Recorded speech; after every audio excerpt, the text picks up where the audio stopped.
इस वीडियो में हम जानेंगे कि आपको यूपी स्कॉलरशिप यानी कि उत्तर प्रदेश छात्रवृत्ति 2024-25 का नया स्टेटस कैसे चेक करना है, कैसे देखना है। इसके अलावा आपके करेक्शन का जो पोर्टल है वो कहाँ पे ओपन होता है, क्योंकि आपको मालूम है कि सभी के लिए करेक्शन की डेट वगैरह अलग-अलग है। मान लीजिए कि आपके फॉर्म में कोई गड़बड़ी है, आप करेक्शन करना चाहते हैं, तो सबके लिए डेट अलग-अलग है। कभी भी हो सकता है कि आपका पोर्टल ओपन हो जाए, तो आपको कहाँ से वो भी चेक करते रहना है।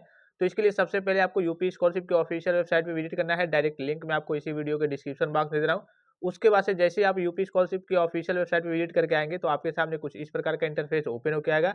यहाँ पे एक स्टूडेंट का ऑप्शन दिख रहा होगा, स्टूडेंट वाले ऑप्शन पे आपको क्लिक करना है। उसके बाद से आपके सामने 4 ऑप्शन आएँगे, तो जो दूसरा ऑप्शन दिख रहा होगा और आपको तीसरा ऑप्शन दिख रहा होगा, फ्रेश लॉगिन या फिर रिन्यूअल लॉगिन। आपने अगर किसी कोर्स में, किसी क्लास में पहली बार फॉर्म फिल अप किया होगा, तो आपका फ्रेश लॉगिन होगा, फ्रेश आप लॉगिन करेंगे।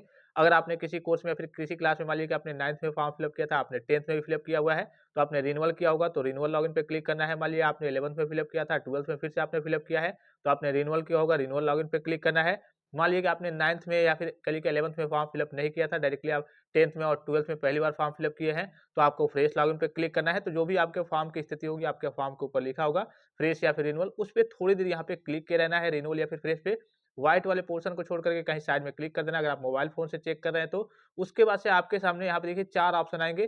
पहला प्री मैट्रिक, ये कक्षा 9-10 के बच्चों के लिए होता है, प्री मैट्रिक मतलब कक्षा 9-10। दूसरा कक्षा 11-12 इंटरमीडिएट स्टूडेंट लॉगिन। और तीसरा आपके जो भी आप कोर्स वगैरह करते हैं, यूजी, पीजी, डिप्लोमा का अर्थात ऐसे कह लीजिए BA, BSc, MA, MSc, BCom, MCom, DElEd, ITI, polytechnic, BTech, BEd, BTC, nursing, जितने भी कोर्स हो गए सभी के लिए तीसरा ऑप्शन होता है।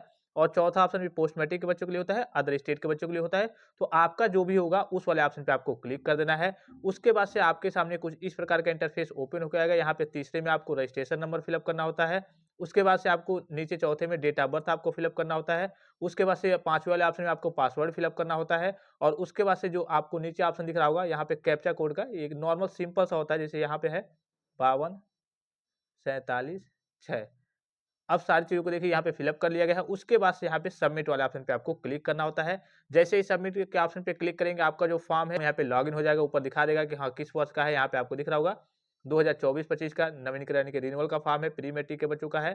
तो यहाँ पे आपको नीचे की ओर स्लाइड करके आना है। सबसे पहले तो आपको अपने कॉलेज लेवल का स्टेटस देखना है। तो यहाँ पे देखिए आपके कॉलेज लेवल का स्टेटस ये दिख रहा होगा। इसको लेकर के ये जो रेड वाला आपका घूम रहा होगा, इसको लेकर के आपको घबराने की जरूरत नहीं है। ये कहा जाता है कि please ensure all supporting documents, without valid document your application form will be rejected. यानी कि यहाँ पे जब भी आप डॉक्यूमेंट्स लगाते हैं, तो वहाँ पे कहा जा रहा है कि आप जो भी सपोर्टिंग डॉक्यूमेंट्स लगा रहे हैं वो आपका वैलिड होना चाहिए। अगर वैलिड नहीं पाया जाता है, गलत पाया जाता है, तो आपका फॉर्म रिजेक्ट हो सकता है। यहाँ पे ये कहा जा रहा है, ये नहीं कहा जा रहा है कि हाँ, आपका फॉर्म रिजेक्ट होने वाला है या फिर रिजेक्ट हो गया। ठीक है, इसको लेकर के आपको घबराना नहीं है।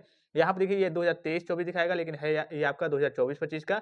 यहाँ पे देखिए जैसे कि इनका अटेंडेंस का परसेंटेज कहिए कि 84 है। अगर आपका 75% रहता है अटेंडेंस का परसेंटेज, तब भी काम चल जाएगा। 74 पॉइंट अगर 9 भी हो जाता है, तो डायरेक्टली आपका फॉर्म रिजेक्ट हो जाएगा। यहाँ पे गत वर्ष के आपके प्राप्तांक पूर्णांक रहते हैं। तो ये आपके कॉलेज लेवल का स्टेटस हो गया। अब आपको जो फाइनल स्टेटस है वो कैसे चेक करना होता है, तो यहाँ पे 3 पैरेलल लाइन पे आपको क्लिक करना होता है। अब यहीं पे देख लीजिए करेक्शन वाले बच्चे जिनको करेक्शन का मौका मिलेगा, तो आपको मालूम है सभी के लिए डेट अलग-अलग है। तो यहाँ पे आप आते रहेंगे, आवेदन पत्र को संशोधित करें। जैसे ही करेक्शन का करिएगा, आप सबके लिए डेट वगैरह अलग-अलग है, मैंने आपको इन्फॉर्मेशन दे दी है। तो यहाँ पे आप अपने स्तर से हर 10-15 दिन में करिए कि चेक करते रहेंगे। यहाँ पे आपका ब्लू ऑप्शन आ जाएगा। जैसे ही इस पे क्लिक करेंगे, तो आपका यहाँ पे ओपन होने लगेगा। अब चाहे वो आपका इनकम सर्टिफिकेट को लेकर के गड़बड़ी हो, चाहे आपके गत वर्ष के प्राप्तांक पूर्णांक जो भी गड़बड़ी होगी, तो यहाँ पे आपका ऑप्शन ओपन हो जाएगा। क्योंकि बहुत सारे बच्चों की बात करें, इस बार पैसा भी आ गया है। आपको मालूम है कि प्री मैट्रिक और पोस्ट मैट्रिक कक्षा 9, 10, 11, 12 के बच्चों का पैसा भी आ गया है, लेकिन अभी तक उनका फाइनल स्टेटस रिलीज नहीं हुआ है। तो स्टेटस के चक्कर में आप नहीं पड़े रहेंगे। यहाँ पे ये जरूर देखते रहेंगे कि हाँ, आपका जो लिंक है यहाँ पे एक्टिवेट हो रहा है या फिर नहीं हो रहा है। क्योंकि किसी-किसी का कहिए कि जनवरी के लास्ट में करेक्शन की डेट है, किसी-किसी का फरवरी में है, तो सबके लिए डेट वगैरह कई शिफ्ट में आपका फॉर्म फिल अप हो रहा है। तो आप अपने स्तर से आपकी भी जिम्मेदारी बनती है कि हाँ, यहाँ से आप आकर के चेक करते रहेंगे कि हाँ, आपका लिंक एक्टिवेट हुआ है या फिर नहीं। ठीक है, बहरहाल मैं तो आपको टेलीग्राम की इन्फॉर्मेशन दे ही दूंगा, टेलीग्राम चैनल के माध्यम से।